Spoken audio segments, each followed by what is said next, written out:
மகன் பிறக்கும் காலத்திலே என்னென்ன நடக்கும் உலகத்திலே என்றெல்லாம் ஏட்டிலே எழுதி வைத்தார் இறைவாக்கு உரைத்திடும் இசையாசு.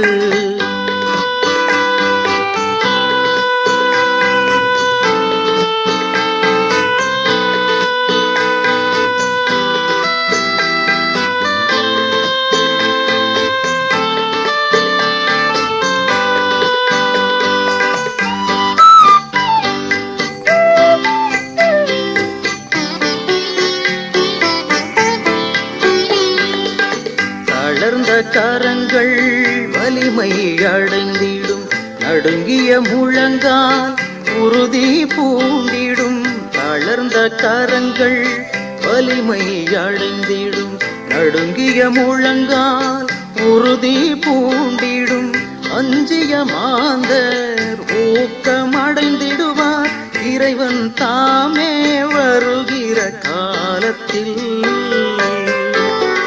இறைமகன் பிறக்கும் காலத்திலே என்னென்ன நடக்கும் உலகத்திலே என்றெல்லாம் ஏட்டிலே எழுதி வைத்தார் இறைவாக்கு உரைத்திடும் இசையாசு.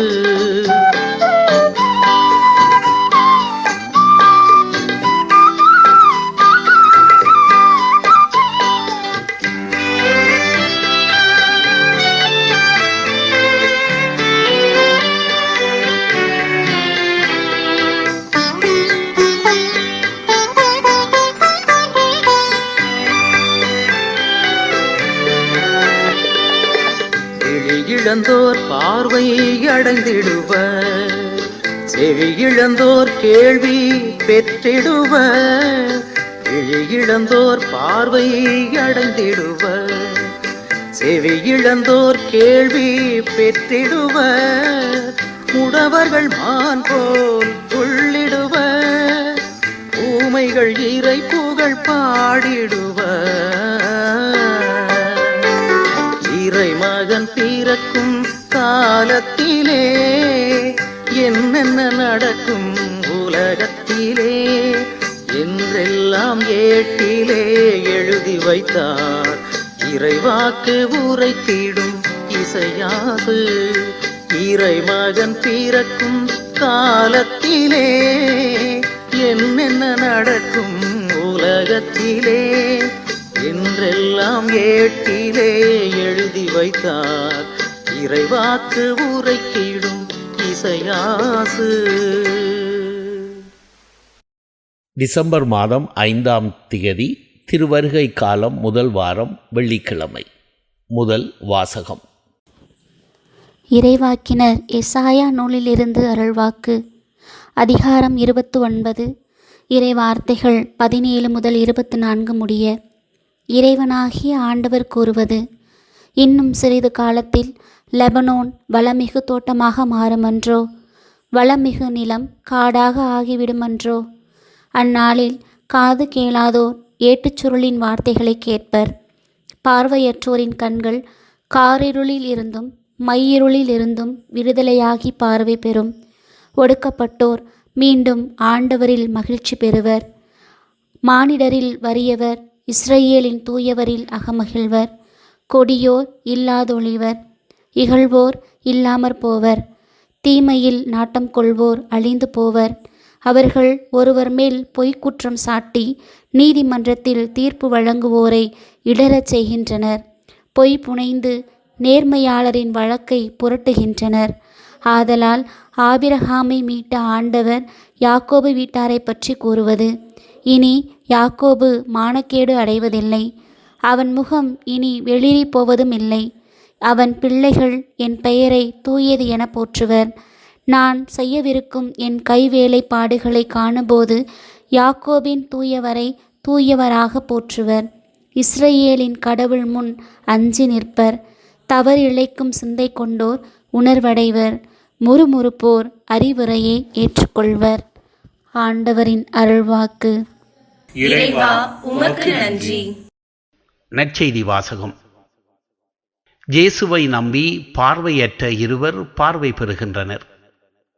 மத்தேயு எழுதிய தூய நற்செய்தியிலிருந்து வாசகம். அதிகாரம் 9 வசனங்கள் 27 31 வரை. அக்காலத்தில் இயேசு தம் சொந்த ஊரை விட்டு வெளியே சென்றபோது பார்வையற்றோர் இருவர், தாவீதின் மகனே, எங்களுக்கு இரங்கும் என்று கத்திக்கொண்டே அவரை பின்தொடர்ந்தனர்.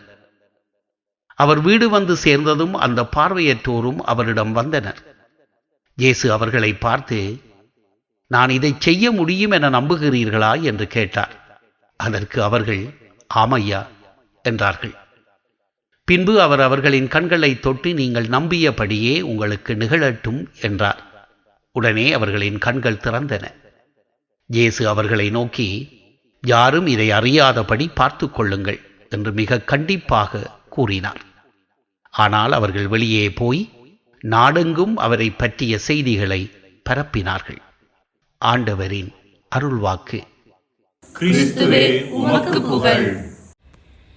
அன்புக்குரியவர்களே, இன்றைய வாசகங்கள் தரும் 2 செய்திகளை நாம் சிந்திக்கலாம். முதலாவதாக நம்பிக்கையின் முக்கியத்துவம், இரண்டாவதாக சரியான பார்வையின் தேவை.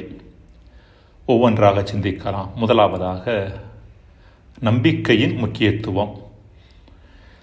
வாழ்வில் வீழ்ந்து கிடப்போருக்கு தேவையான முதல் உணவு நம்பிக்கை. வயிற்றுக்கு கொடுக்கப்படும் உணவு உடலை வேண்டுமானால் எழ வைக்கலாம்.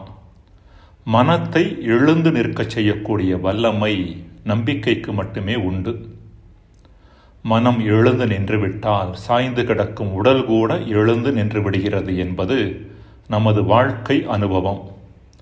இதற்கான உதாரணம் இன்றைய நற்செய்தியில் நாம் சந்திக்கும் 2 பார்வையற்றவர்கள். தங்களது உடல் சார்ந்த பார்வை வீழ்த்தப்பட்டிருந்தாலும் தங்களது மனதை நம்பிக்கையால் நிலை நிற்க செய்திருந்ததன் காரணமாக தொடர் முயற்சிகளை மேற்கொண்டே இருந்தார்கள். இறைமகன் இயேசுவிடமிருந்து உடல் சார்ந்த பார்வையை பெற்றுக்கொண்டார்கள். அதே வேளையில் உடல் எழுந்து நின்றால் கூட மனம் சாய்ந்து விட்டால் அதனால் பலன் எதுவும் கிடையாது. இதற்கான உதாரணம் இஸ்ரேல் மக்கள். பாபிலோனிய அடிமைத்தனத்தின் பிடியில் அல்லல்பட்ட பொழுது இஸ்ரேல் மக்களது உடல்கள் இயங்கிக் கொண்டிருந்தாலும் மனம் இயங்கவில்லை. உடலுக்கான உணவு கொடுக்கப்பட்டாலும் நம்பிக்கை உணவு இல்லாதன் காரணமாக அவர்களது மனம் சாய்ந்து கிடந்தது. மனம் வீழ்ந்து உள்ளம் நொந்து நடைபிணங்களாக இருந்த இஸ்ரேல் மக்களுக்கு நம்பிக்கை தரும்படி இறைவன் சொன்ன வார்த்தைகளே இன்றைய முதல் வாசகம். லெபனோன் வளமிகு தோட்டமாக மாறும் என்ற வார்த்தைகளும், காது கேளாதவர் கேட்கின்ற தன்மையையும், பார்வையற்றோர் பார்வையையும் பெற்றுக்கொள்ளுவர் என்கிற செய்தியும், யாக்கோப்பு இனி மானக்கேடு அடைவதில்லை, அவன் முகம் இனி வெளிரி போவதில்லை என்ற சொற்களும் அடிமைத்தனத்தில் உழன்ற மக்களுக்கு நம்பிக்கை கொடுத்திருக்கும் என்பதில் எச்சந்தேகமும் இல்லை. அடுத்ததாக தெளிவான பார்வையின் தேவை. திருவள்ளுவர், கண்ணுடையார் என்பவர் கற்றோர், முகத்திரண்டு புண்ணுடையார் கல்லாதவர் என்று சொல்லுகிறார். இதனுடைய பொருள், கல்வி கற்றவரே உண்மையில் கண்களை உடையவர்கள், மாறாக கல்லாதவர்கள் முகத்தில் புண்கள் தான் இருக்கின்றனவே ஒழிய வேறு ஒன்றும் கிடையாது என்பதாகும். இங்கு கற்றோர் என்ற வார்த்தையை பாடப்புத்தகத்தையும் கல்லூரி கல்வியையும் கற்றவர்களாகவும் பல்கலைக்கழக பட்டங்களை பெற்றவர்களாகவும் கருதுவது மிகவும் குறுகலான புரிதலாகும். இன்னும் சொல்லப்போனால் கல்லூரி கல்வி கற்ற பல நபர்கள் இன்று கண்ணுடையவர்களாக அல்ல, முகத்தில் புண்ணுடையவர்களாகத்தான் இருக்கின்றார்கள். வாழ்க்கை கற்றுத்தரக்கூடிய பாடங்களை சரியாக புரிந்து கொள்பவர்களே கற்றோர் ஆவர். இவர்கள் யாருக்கும் எதிராக தீமை செய்ய துணிவதில்லை. காரணம், பிறருக்கு எதிராக தாங்கள் செய்கின்ற தீமைகள் தங்களுக்கே மீண்டும் வரும் என்பதை அறிந்திருந்தனர். இன்றைய முதல் வாசகத்தில் இறைவன் இஸ்ரேல் மக்களுக்கு நம்பிக்கை கொடுக்கின்ற அதே வேளையில் தீயவர்களை கண்டிப்பதையும் குறித்து நாம் வாசிக்கிறோம். வளமிகு நிலம் காடாக மாறும், தீமையில் நாட்டம் கொள்வோர் அழிந்து போவர், என்று இறைவன் சொல்வதாக எசாயா எடுத்துரைக்கின்றார். வாழ்வின் மட்டில் தெளிவற்ற பார்வை கொண்ட மனிதர்கள்தான் தீமையில் மூழ்கி பிறரது வாழ்வையும் தங்களது வாழ்வையும் அழித்துக் கொள்ளுகின்றனர். வாழ்க்கை கற்றுத்தரும் பாடங்களை கல்லாத இவர்கள் தொடர்ந்து அழிவின் பாதையில் தங்களை நிலைநிறுத்திக் கொள்ளுகின்றனர். புறக்கண்கள் ஒருவருக்கு பழுதுபட்டிருந்தால் அவரால் நடைபாதையைத்தான் பார்க்க இயலாது. அகக்கண்கள் பழுதுபட்டிருந்தாலோ ஒருவரால் வாழ்க்கை பாதையையே கண்டுகொள்ள இயலாது. வர இருக்கின்ற மெசியா இத்தகைய இரு பார்வை கோளாறுகளையும் சரி செய்வார் என்பதை எசாயா வழியாக இறைவன் முன்னறிவித்தார். அந்நாளில் காது கேளாதோர் ஏட்டுச் சுருளின் வார்த்தைகளை கேட்பார். பார்வையற்றோரின் கண்கள் காரிருளிலிருந்தும் மை இருளிலிருந்தும் விடுதலையாகி பார்வை பெறுவர் என்ற வார்த்தைகள் மெசியா வழங்கவிருந்த புறப்பார்வையையும், தவறிழைக்கும் சிந்தை கொண்டோர் உணர்வடைவர், முறுமுறுப்போர் அறிவுரையை ஏற்றுக்கொள்வர் என்ற வார்த்தைகள் அவர் வழங்கவிருந்த அகப்பார்வையையும் சுட்டி நிற்கின்றன. எசாயா வழியாக இறைவன் முன்னறிவித்தவை இயேசுவின் வாழ்வில் நிறைவேறின என்பது நாம் அறிந்த ஒன்று. ஒரு பக்கம் இயேசு தான் சந்தித்த சில பார்வையற்றவர்களது குறைபாட்டை சரி செய்து அவர்களுக்கு புறப்பார்வையை வழங்கினார். அதாவது புறப்பார்வை கோளாறை சரி செய்தார். இன்னொரு பக்கம் பரிசேயர், மறைநூல் அறிஞர்கள், பாவிகள் ஆகியோரிடம் நிலவிய அகப்பார்வை கோளாறையும் சரி செய்ய முனைந்தார். மன்றாடுவோமாக. இறைவா, எங்களது வாழ்வில் எங்களது புறப்பார்வை ஒரு வேளை தெளிவாக இருந்தால் கூட அகப்பார்வை இல்லாதவர்களாக பிறரையும் எங்களையும் காயப்படுத்தி வாழுகிறோம். அகப்பார்வை பெற்று நன்மை மட்டுமே செய்து வாழ எங்களுக்கு வரம் தருவீராக. ஆமேன்.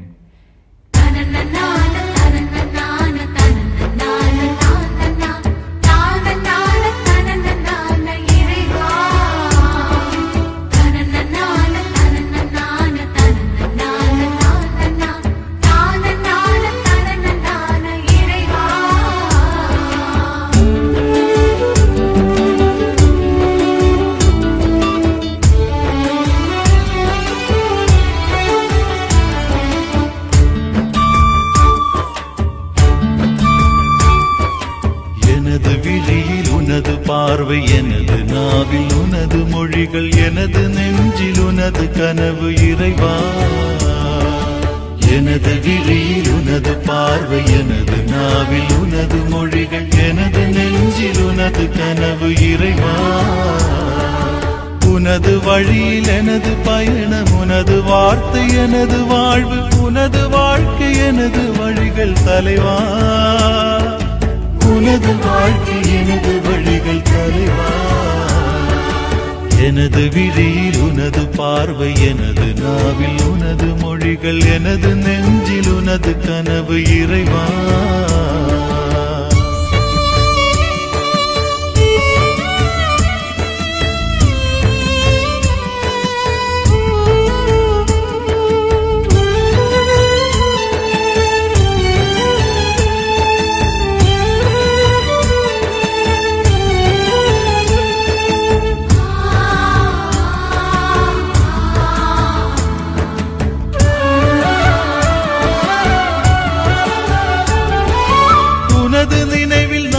வளர்ந்தேன் இறைவா,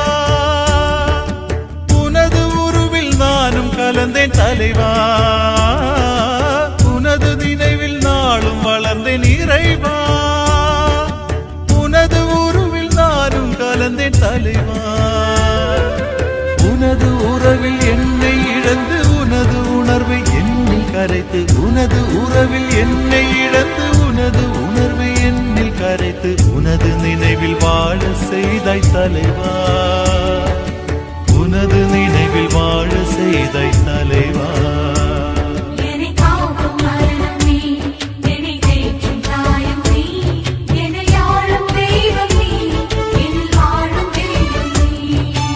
எனது விழியில் உனது பார்வை, எனது நாவில் உனது மொழிகள், எனது நெஞ்சில் உனது கனவு இறைவா.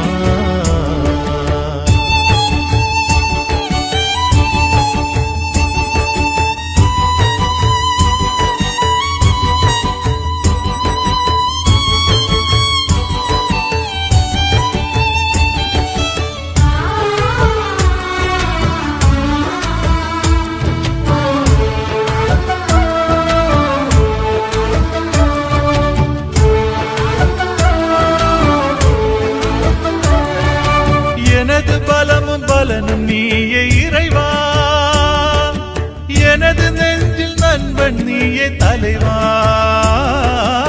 எனது பலமும் பலனும் நீயே இறைவா, எனது நெஞ்சில் நண்பன் நீயே தலைவா. எனது துயரம் எனது அழுகை எனது சுமைகள் மாற்றும் உன்னை, எனது துயரம் எனது அழுகை எனது சுமைகள் மாற்றும் உன்னை எனது தோழனாக கொண்டே தலைவா, எனது ஜீவனாக கொண்டே நிறைவா.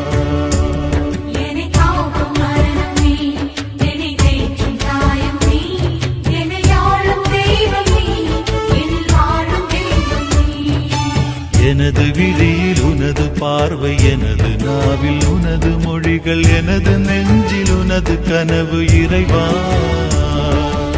எனது விழியில் உனது பார்வை, எனது நாவில் உனது மொழிகள், எனது நெஞ்சில் உனது கனவு இறைவா.